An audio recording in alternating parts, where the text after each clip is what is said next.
Mandithathe ithuba ke ndibulise kubabukeli bonke ekhaya ngegama lika Yesu Kristu waseNazaretha. Lo uthethayo ke ngumvangeli uMbelembushe. Ndisisiwe ke izona zam saxolelwa, ndingumntwana kaNkulunkulu. Ngicela nje usasibukele nje la ekhaya, ngicela nje ushare, ulike, ureacte, usubscribe, ucomment egameni kaYesu Kristu waseNazaretha. Namhlanje ke ndihamba noTata uMposile uNdlela egameni lenkosi uJesu, uye lo secaleni kwam egameni kaYesu Kristu waseNazaretha. Namhlanje siza nomba okanye ndiza nomba endirhalela okanye kunezinto endirhalela uziva pha kuye egameni lenkosi uYesu Kristu, endithemba ndiqiniseka okanye endicinga into yoba ngabana nawe mbukeli lapha ekhaya zingakunceda egameni kaYesu Kristu waseNazaretha. Tata, umbuzo endinawo nje obhekise apha kuwe, ndifuna ucacelwa kahle kahle ngale nto yobizo into yoba ngabana le nto kuthiwa ulubizo. Ndikhe ndiva abantu besithi umntu ndibiziwe mna egameni kaYesu Kristu, ndibizwe nguThixo wandithuma into yoba ngabana ndibenzele lo umsebenzi. So kunento endifuna uyiqonda ke apha kuwe tata, into yoba le nto yobizo apha kuwe yaqala kanjani ya egameni kaYesu. Ndicela nje undinike nje ingcaciso kuloo nto leyo egameni kaYesu. Amen. Manibulele kakhulu mvangeli egameni lenkosi Yesu ngelithuba ndilifumanayo. Bese ndibulisa kubabukeli bonke kwindawo ngendawo, idolophu ngedolophu, amakhaya ngamakhaya, umaphondo ngamaphondo egameni lenkosi Yesu. Amen. Mvangeli mandiqale ndibalise ngam phambi koba ndiphendule uba yintoni lona ubizo. Or maniqale ngalo ubizo mvangeli, yinto owadalelwa yona nguNkulunkulu okanye luhlobo uThixo wakudala walulo ngokomsebenzi azokuthuma wona ebantwini. Xa kufika ixesha elifanelekileyo uye alugqabhuke olubizo liphantsi kwecondition yokukholwa. Lugqabhuke, kufuneke ke ngokutsho ukuthi kufika ithuba lokuba uhambe uye kule ndawo uThixo waye kumisele into yokuba ngabantu ba uzoya kuyo. Ke baninzi ke eBhayibhileni abantu abanjalo, oMoses, oAbraham, oJeremiya, oIsaya, njalo njalo. Baninzi abantu abaye bathola ubizo lukaNkulunkulu bekwi-angles ezahlukeneyo and futhi bebizelwa imisebenzi eyahlukeneyo abadalelwa yona ukuthi bazawuyenza kofika ixesha. Ndikhe ndiyeke kum ke ubizo olu bendingazazi uba ndinalo okokuqala, njengoba ngabantu bamna ndikhulela kwikhaya ebesingakhonzi totally ekhaya. Ngumakhulu umuntu owayekhonza eWisile.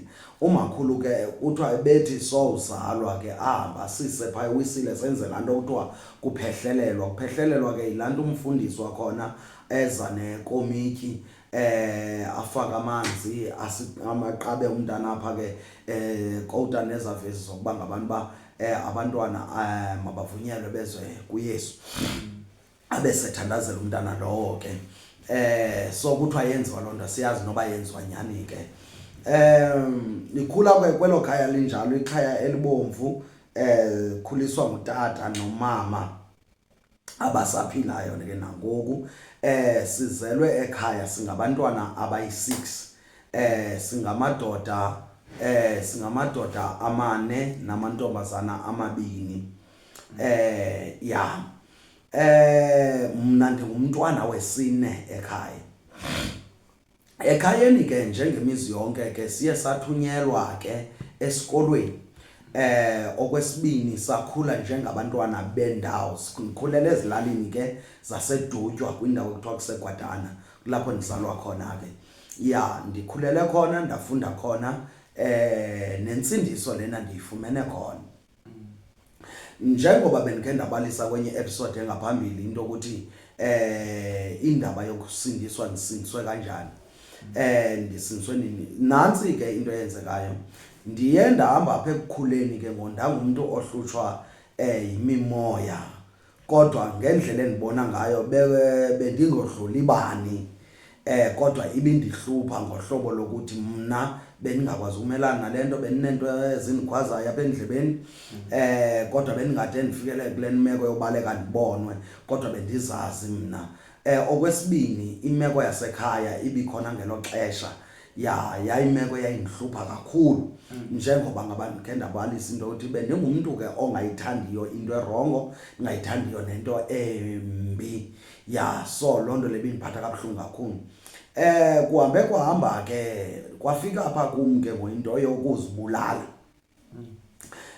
lento ke before ndibe nesibindi ndiye ndangena kwintsangu ngo-2003 kangoba abantu abaninzi elalini yam abandazi uba ndingumuntu okhe watshaya intsangu leyo so kwakhona into ngokwenyukayo yokuzibulala apha kum ngenxa yemeko ibingentlanga yasekhaya andinoba sayibalula ngoba ke inde ke ndizoyibalisa kwenye i-episode ngoncedo lukaNkulunkulu amen ngo-2003 ke ngondabe sendiyasindiswa kusindisweni kwamfika ke senizame kathathu ukuzibulala ndizixhoma apha ke qha intambo ibivele qhawu ke oko so okwesithathu kusathana wayithetha apha kum into yokuthi mandive ndizilimaze nje le ndawo uqhoqhoqho enze umoya lo uziphumele ndizawufa noba ndifenini esosibindi ndandinaso ngoba ndandixasele ndikhathazekile nditshayile loo nto ndiyenze kwakunento ethi ke ndiyophumla ndandingazi into yokuba ngabantu bayeyi kukhona into ekuthiwa yimigwebo ngoba umgwebo sasiwulinde ngo-2000 soyika kakhulu ke apho kangoba ndandifuna ukukholwa but kwangekho nkonzo endayibona eyayivutha ngoko so ke ndazokusindiswa ke ngo-2003 ndisindiswa ndikuloo meko yokumane iqhawuka le nto uqala kwayo ukufika into yokuba ngabantu ba ndizibona into ukuthi ndazi ukuthi kufanele uba ndithandaze ngoku njengoba ndazama ukuzibulala ngala mini nditsalimela kule ndawo ebukhali uba ilimaze nje le ndawo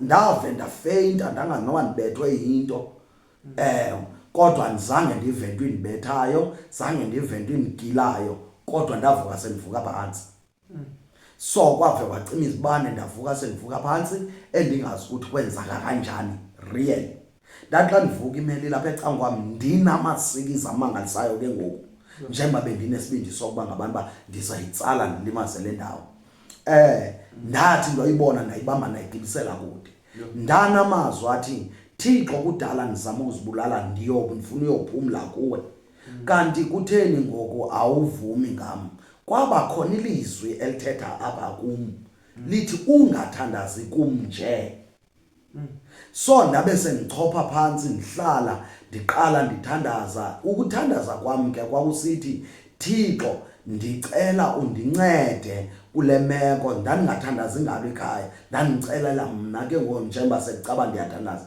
ndandiqala for the first time ukuthandaza ebomini bami lapho ndaqasele inhliziyo yayidandatheke kakhulu lo mazwi ayephuma nenyembezi ezitshisayo ezishushu lezo nyembezi ezo ndathi emveni koba ndifikelwe zezo nyembezi nakoko ukuthandaza endingasawazi amanye amagama endandiwathetha apho koko ukuthandaza kodwa kona kukhulu yayikukulila ndeva emveni kwangoko ndikhululekile ndingesenayo nalento efuna uzibulala ndinethemba andikayi inkonzweni okwesibini inkonzo ezi ndandingazohlula into yoba kukho into ekuthiwa yintsindiso ngelishwa zandiyive ngaloo nto bendisazi inkonzo mna qha bendiyazi uba iziyoni yohlukile kwiwisile kwiinkonzo ezikhoyo phaa elalini kwakukhona iziyoni newisile le ngoba bendizazi uba zohlukile ke and ke ngoba ndibona ndizongena apha eziyoni ndabe semveni kwoko ke ngoku sele ndiba nemibono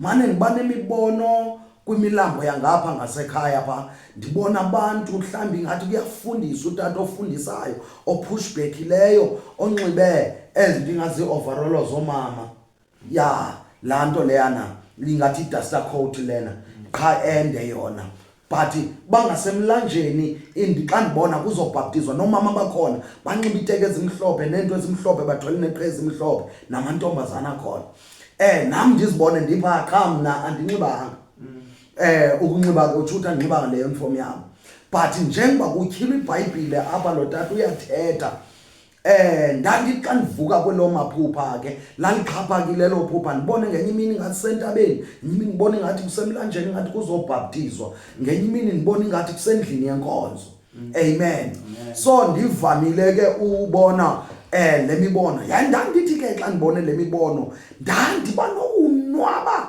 ndonwaba enhlizweni yami ngibe nethemba elingumangaliso noba ndiyawakhumbula amazwi bethetha pha noba andiwakhumbuli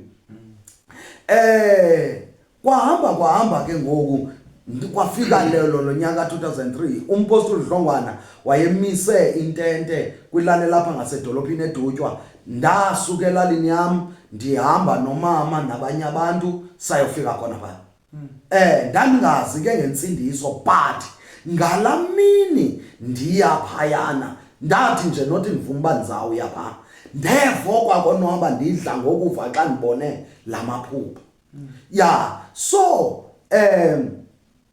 ngalamini ke ndiyafika pha ndihlala ngemva phayana andiyazi indaba senkonzweni noba ufika ubulise noba ufika uthini qha sendithembe bona laba ke into ukuthi ngizokwenza eyenziwa ngabo ndafika ndayohlala emva nabona bakuhlala phambili lapha qha ndaqonda ndinawulunga mna ngoba andizazi ingoma zalapha enkonzweni uyaqonda andazi kwangoma yenkonzo in fact endizaziyo zezithile nje endiqonda ba aziculwa apha ndahlala ngemva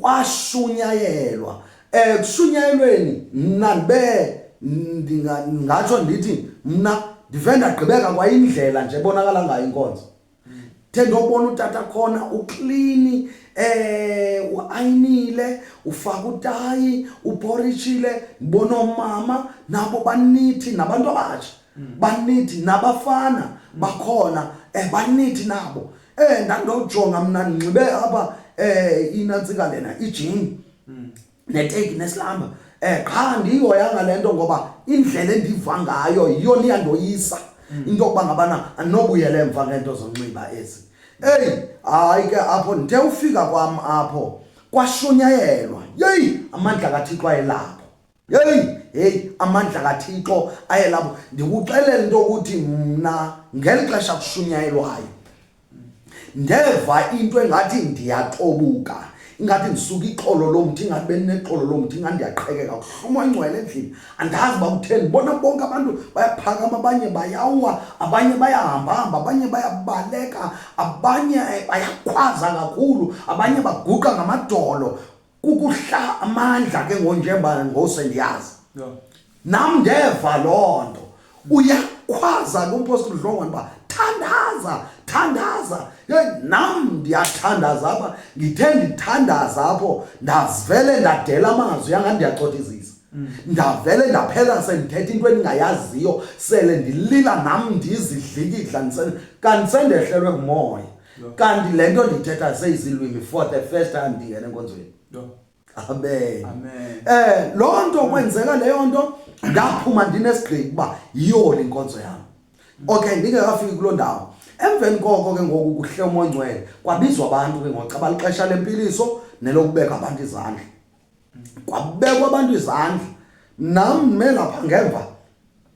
seyithe thothololo ke le nto indililisayo kubekwa abantu izandla ndaphakama ngomsindo emva mvakeni abantu bayakhonjwa awe umuntu uyavuthelwa aheshe ngebhatyi abefundisi bayawa abantu bayadlala laba bantu man awuyeke ndikhe ndiye pha ndafika ndajoyina iline ndama lapha ecaleni ndifuna le nto lena ndifuna uprova lo mfundisi into yokuthi bayadlala laba bantu aba akukho nto enje kanti andibuzange langeni ndema laphana ndavala amehlo ndathi xa ndimbona uba sekufutshane apha kum noba ndingwesine ndavala amehlo ndangaphinde ndawavula ndaphamisa izandla kanti seyifike kum ndeva ingathi kukho into endiphushayo nje qha ndiphusha kancinci but ayindibambanga ngoba ndiva ngokuvuma kwam ukuha oku xa ndivula amehlo unam lo mfundisi undikhombile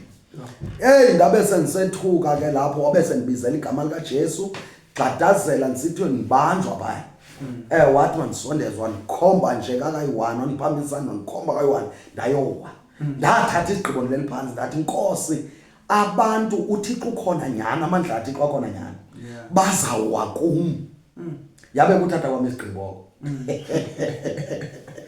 yabe kuthatha kwam isigqibo ndiphantsi akho mntu uvayo ndathi xa uwa kwam ke xa ndifuna uvuka ngokukhawuleza ndave ndaphinda ndayowa phaa ndaphinda ndaqhathaza ndayowa phaa ndakuba okay ndikhe ndiwulinde lo mzimba ingathi uyiyekile ngendlela endiwuva ngayo. Yeyi usuka lapho ke kwenziwa isaziso ke emveni kwangoko kwathiwa kuyafashwa. Kuzoqalwa ngolesithathu ibandla lonke kuyokhululwa ngecawe emveni kwenkonzo. Ya wathi bese sithi umpostoli Dlongwane umfundisi wami lo uyaqala yena ngoMvulo. Abafuna umjoyina mabamjoyina ndaqonda hayi ngizayiqala ngolesithathu. Ngoba sendithathe isigqibo hayi ke yabili isuku lokugqibela ke ententeni kwabe kuzoyiwe conference-ini ke ngoku uzowintente kuyiwe conference-ini ndabe ndiqalile kulapho kuloveki leyo ngiqale ngolesithathu lesini lesihlanu gqibela ndabe andingatshayi zonke izinsuku yabe kuyeka kwami utshaya amen nje ngolohlobo nje yabe kuyeka kwami utshaya ndabe ninazo ke nentonjane ezikhona ke nazo yabe kukwaliwa kwazo ngoMvulo. Ubuya kwami enkonzweni ngecawe ngibuye ndahlamba iwashing emveni ngoMvulo ndabe sengiqala uzixelela into ukuthi hey ndiyekile lento. Amen. Nansi ke apho ndikokhona ndikhonzile ke iminyaka emithathu lapha yana. Ndithe xa ndikunyaka wesibini ndikhonza kwanento ngokwendenzekelayo xa ndithenga ibhlukwe entsha kuvele kusindisa umfana enkonzweni. Ya njengoba kusindiswa lo muntu ke ngoba uThixo vele angimanikele ngale bhlukwe. So izothi xa yenze kwesithathu lento ndabe sendibuza kanti Thixo utheni ngoku mina undithanda xa ndihlakazela na? Wathi uThixo ndizokuthuma ebantwini abahluphekayo. So ufuneka uyiphile lempilo yokuba ngabantu bakunikele. Ndangayihoyi lonto le ngoba ithetha nami andiyazi noba yenziwa njani umuntu othunyiweyo ngizothunywa phi xa kutheni ngoba mina hlelwe icareer yami qha ndisebenze ndiphangela kwaRhulumente ndisupporte inkonzo ndenze izinto zami nezasekhaya. Yeyi into ezokwenzeka ke apho kuzothi ndisesikolweni kuzothi ngo-2005 uThixo waqala ukuthetha nami wanento ethethayo engixelela ke ngoyinto ukuthi funeke abantu bayafa. Elizwi litsho apha kumlithi abantu bayatshabalala bayafa abantu bengazani nezwi likaThixo baye esogweni. Mandihambe ndiyoshumayela ndihlangula abantu esogweni. Bese ndisithi Thixo ngicela nje into ukuthi ndiqale ndiyibambe lento ke inyanzelise xa ndifunda standard 9 noba ku grade 11 ke ngo. Indinyanzelise lento ke ngoku ithi mandiyeke isikolo. Yeyi lento lena ndiyoyika uyixelela umfundisi ngoba ndiyamqonda ukuthi uzovela yazi lento le. Emveni koko athi mandiye kuyo obey izwi likaNkulunkulu mina ndifuna ukwenza icebo eli lam.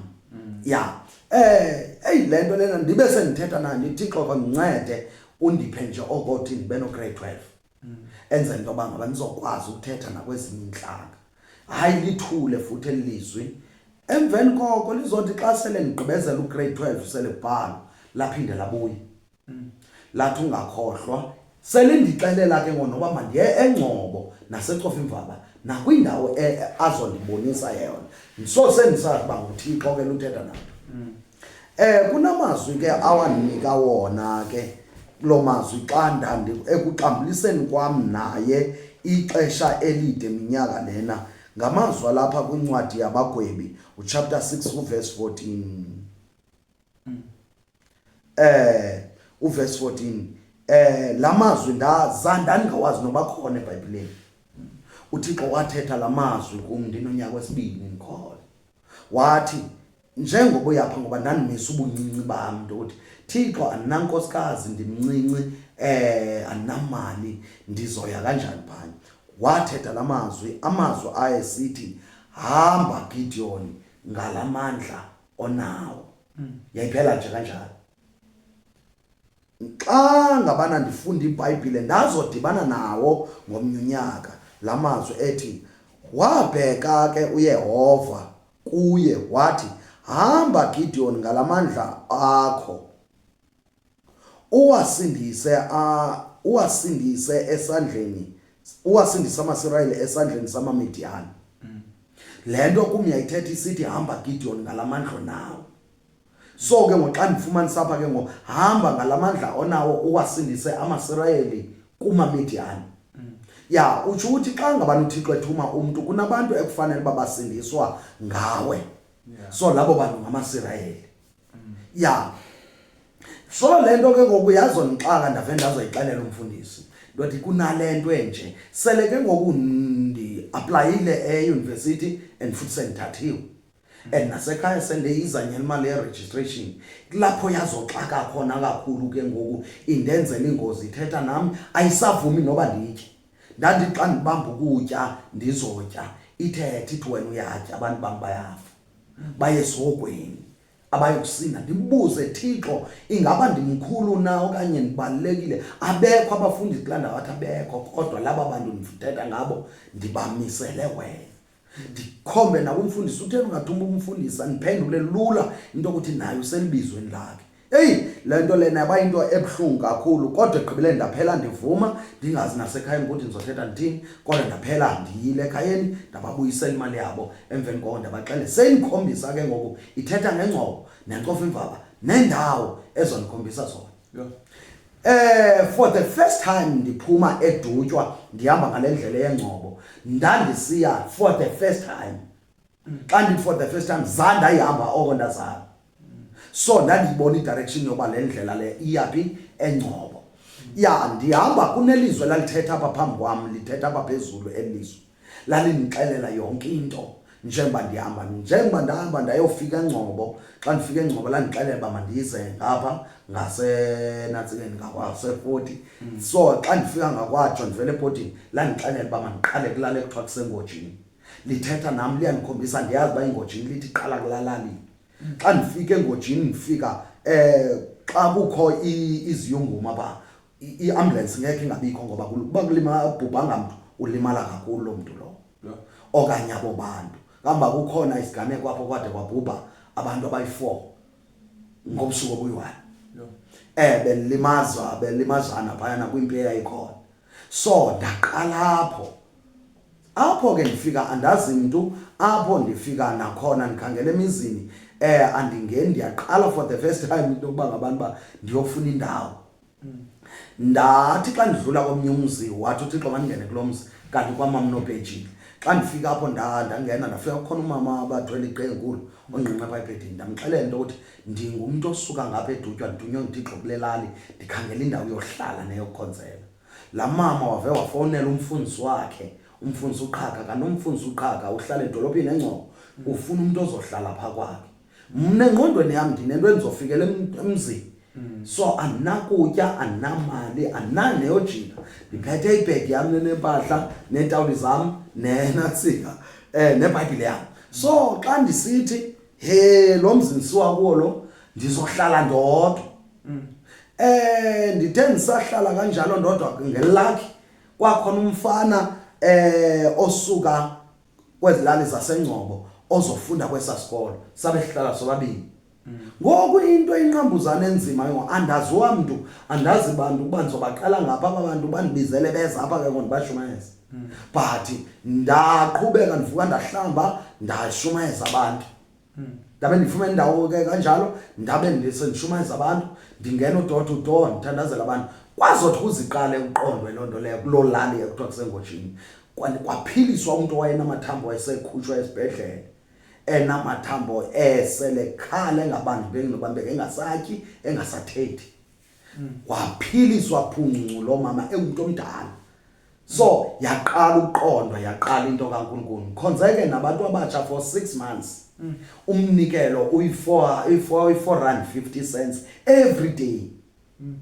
unansi kusoso I think unanantsika una 15 lo nyaka ngela xesha wayengekakwazi uthetha kahle kodwa abazali ngelo xesha bantwana babebakhulula beze bebaninzi bebephuma abazali bababeke egate ogqiba bajike bona late ngena ngo5 ndiphume ngo6 kanye past 6 ndibashumeza kandishumeza abantu abadala ndikhumbula ngemini endandibashumeza bavele behlelwa ngongcwele ndingqina bave behlelwa ngongcwele abantwana bethetha ilwimi noba owayemdala apho umntwana wakuthiwa nguLilitha lo uLilitha lo ke noba wayeko 14 kanje owayemdala kubo abo bantwana abo behlelwa ngongcwele ndishumayela kodwa kodwa umnikelo wakhona every day wawusithi 450 ndiyothenga ilofu yesonka. Le lofu yesonka ndithenga ndiyitye ekuseni, ndiyitye emini,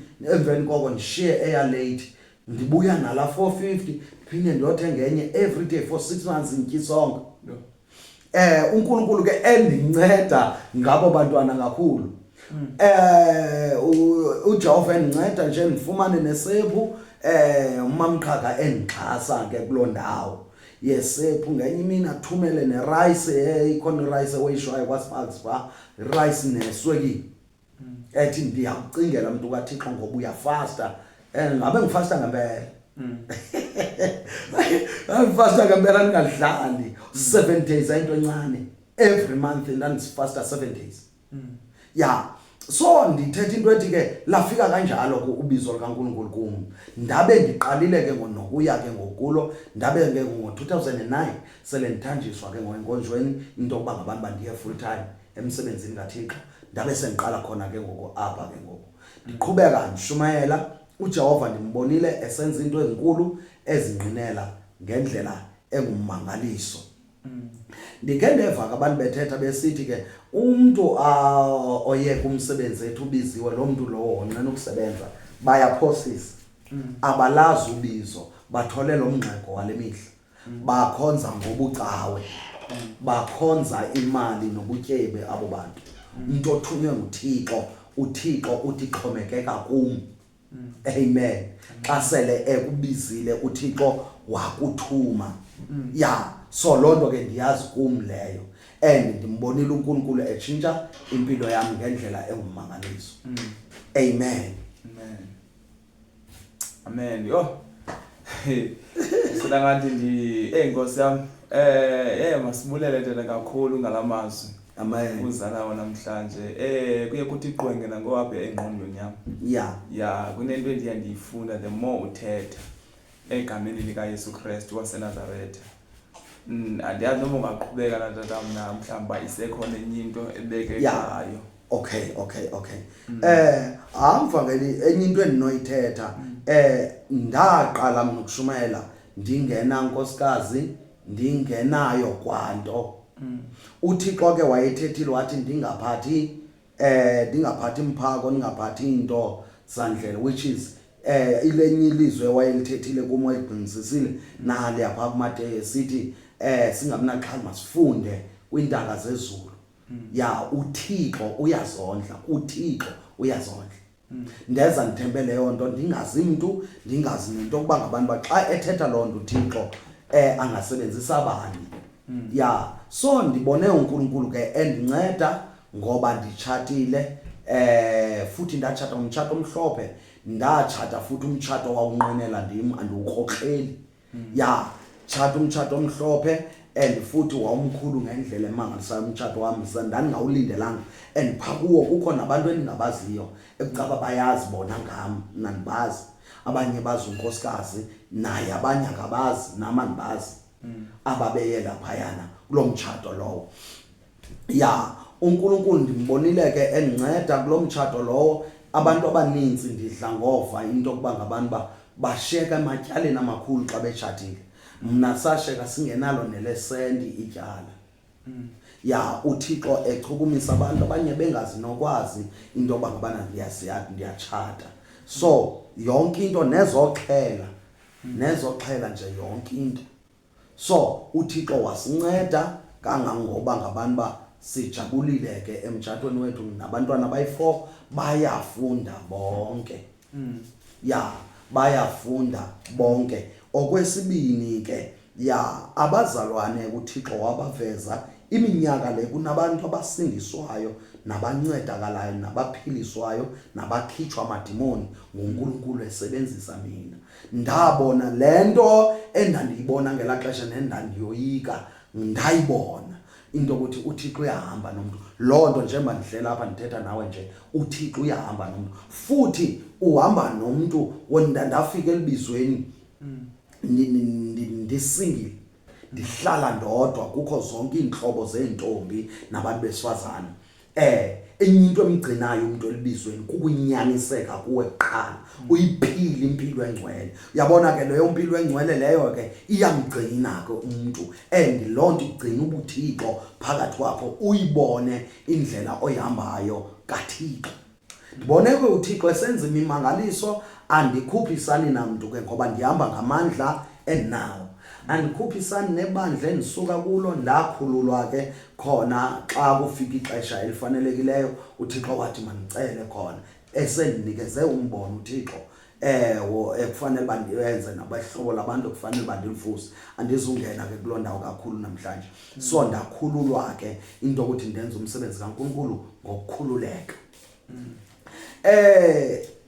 uJehova ndimbone esenza izinto mfana khululeka obhodi 2 uphiliswa abantu kudeliversheka abantu ngibone ukukhuthazeka abantu ndibone ukutshintsha amakhaya ngibone kusakheka imitshato ngibone kuphuma izimali kusakheka imizi ya umuntu obiziweyo mina ndangayiboni lento kanjalo ndandicimba it's about icawe but ndangayazi ukuthi inezo categories esendizibalile into ukuthi kunemize yothi ize yakheke ufike wena uthandaze kulo mzi okanye udibane nemember yelo khaya uyithandazele kuqhekeke izinto kutshintsha izinto umuntu obizweyo akayondlwane yanele kangangento ethi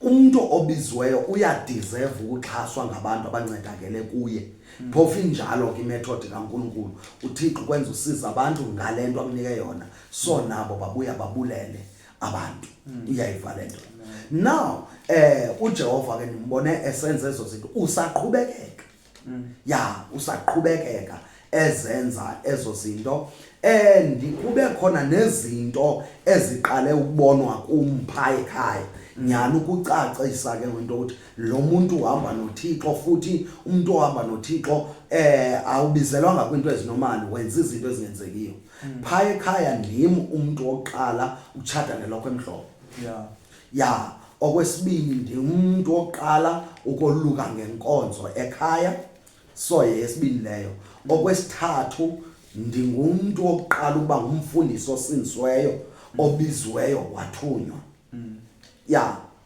ya so pha ekhaya ndingumuntu oqala into yokuba ngabantu ba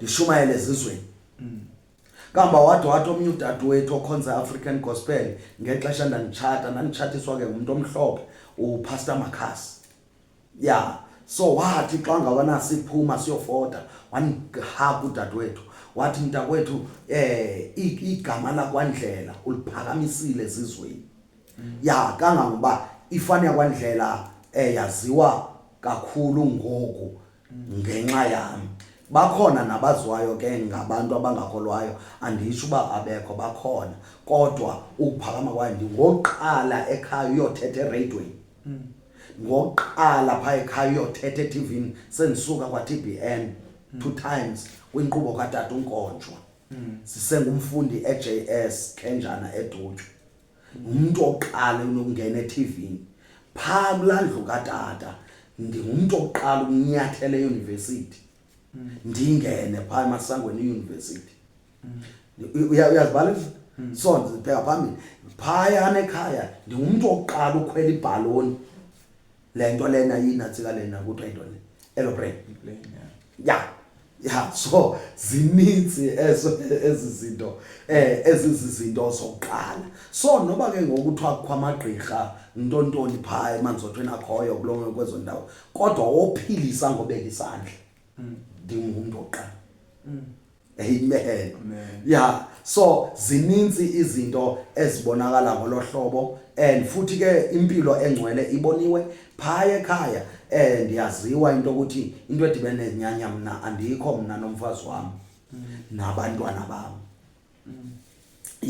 so pha kwilali yami yonke iphela nakwindawo endihamba kuzo nalapha kwendawo ndishumayela kuzo ndiyaziwa kwinto enezinyanya andikho mna andikho nakancinci andiyinoyozimasa ekhaya nalapha ngishumayela khona andiyi nabazalwane bafundisa leyo nto baphila impilo engcwele ngoba ivangeli lingumnxeba kuthiwa yiya ungatyi leyo nto ayonyani kaThixo ithi iBhayibhile yonke into ephayana ibangwa nglamoya so ngoba ithi ke ngoku ngoba leyana yindebe yedingo ya so ihamba kanjalo now ke ndisisa ndiyaqhubeka ke nokushumayela ngegama lenkosi uYesu ndiselubizweni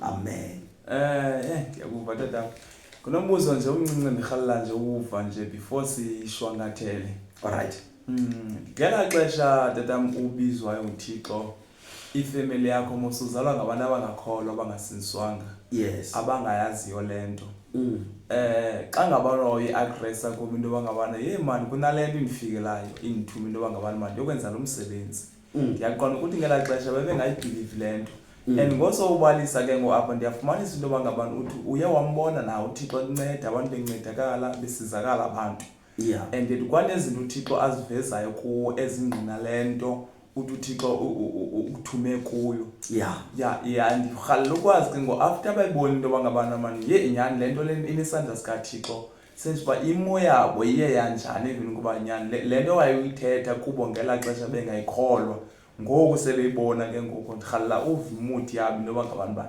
yabanjani.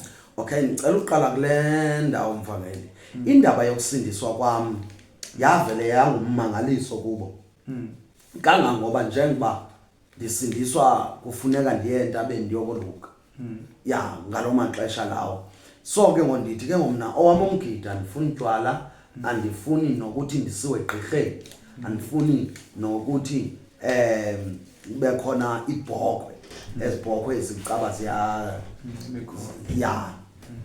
ezizamayeza so ke lento ke ngoyave yangathi ndiyaphambana kwalapha kuba ingathi ikhona into endiyifumene enkonzweni ephambanisayo number 1 lo emveni koko yaba yeyoqala leyo bothusayo kodwa yade yafika lona kunzima nomfundisi kufuneka ayocacisa ekhaya bengathi bavile kanti abevanga kangangoba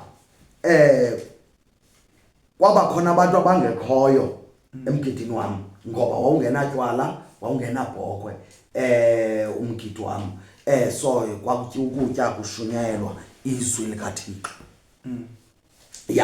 so yayinzima ngolohlobo lonto kwaphinda futhi xa ndiphinda ndinizotshata futhi ndabe sendithetha futhi into ethi nalapho anizwe nantseke ndavela sendisithi ngokuthi uThixo mandiyeke isikolo kangumkhulu wami lo ndize emveni kwakhe wayelila kakhulu umntakatata shwathi ndithakathwe ngeBhayibhile ezi zinto ngoba phayana ke ngoku ndiphinde ndingoyena ofundileyo pha emadodeni ngokuthi ke ndino grade 12 so kwakubonakala into ukuthi i-future yami ingathi izoba bright yayimlilisa lo nto umntakatata athi ungathini uthi ufundeka ngale nto ingakuyeka kanjani ufunde emveni koko yona ikukhuphe esikolweni ethi ndithakathwe ngeBhayibhile lento yayinto enzima yabanzima ke ngoku nakumama lento kangangoba ke ngoku xa ithi mandiyeke isikolo ndithi ndiya endaweni endingayazi bave baqiniseka into ukuthi lo mntana uyagula nyani qha andibonakalisi ukubaleka andibonakalisi into yongabhadli kodwa lento ayidibani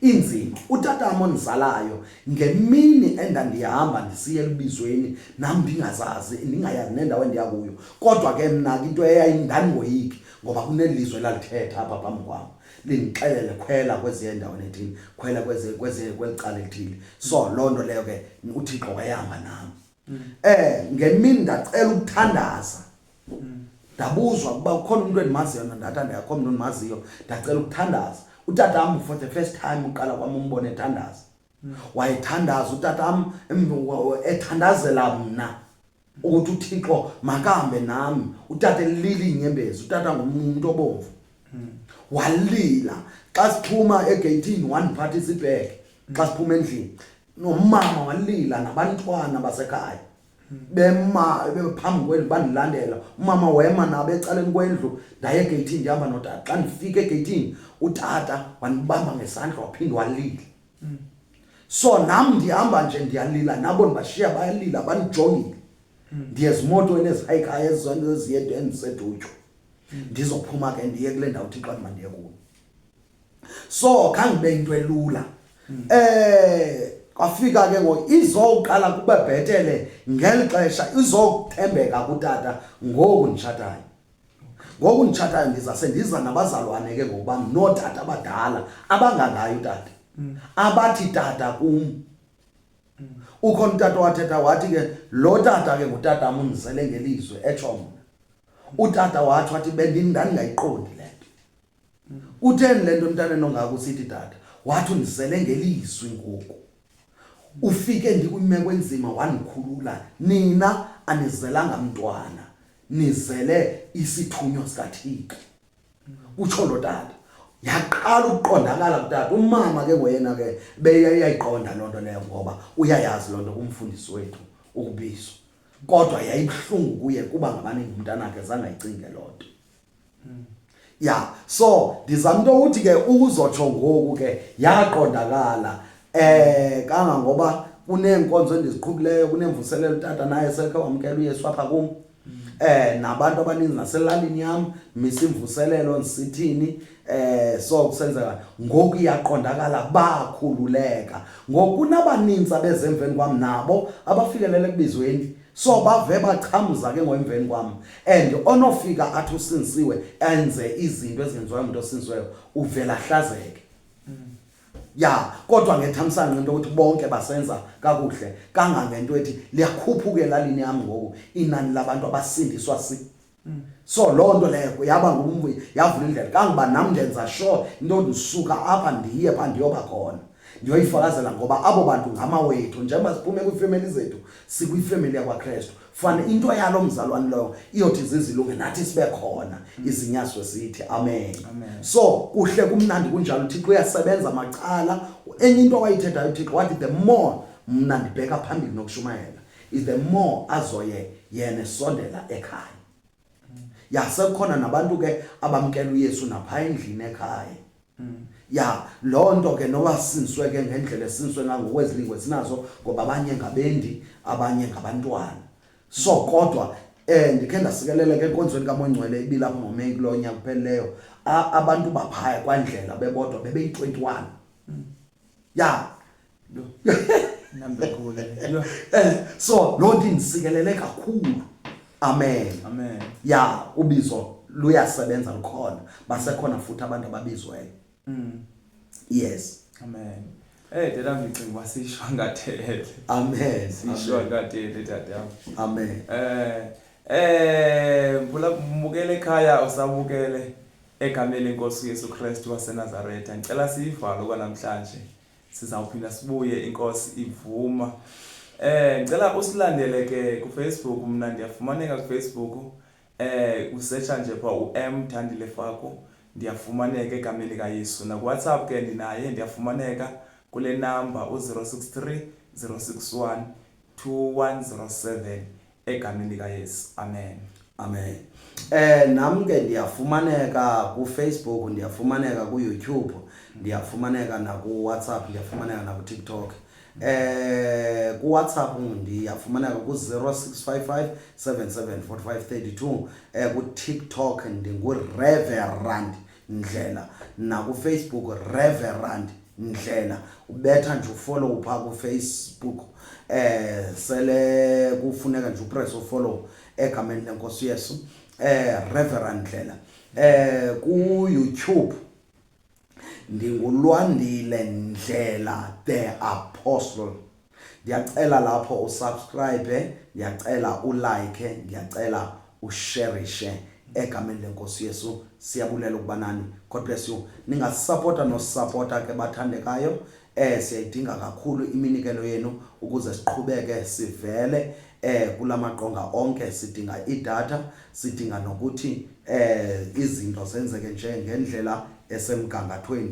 uNkulunkulu anisikelele egameni lenkosi Yesu waseNazaretha. Wena odingayo into ukuthi usupporte egameni lenkosi Yesu zizoba khona ku description i-contacts ne-account number. Lo amount onayo noba ingakanani egameni lenkosi Yesu. God bless you. Amen.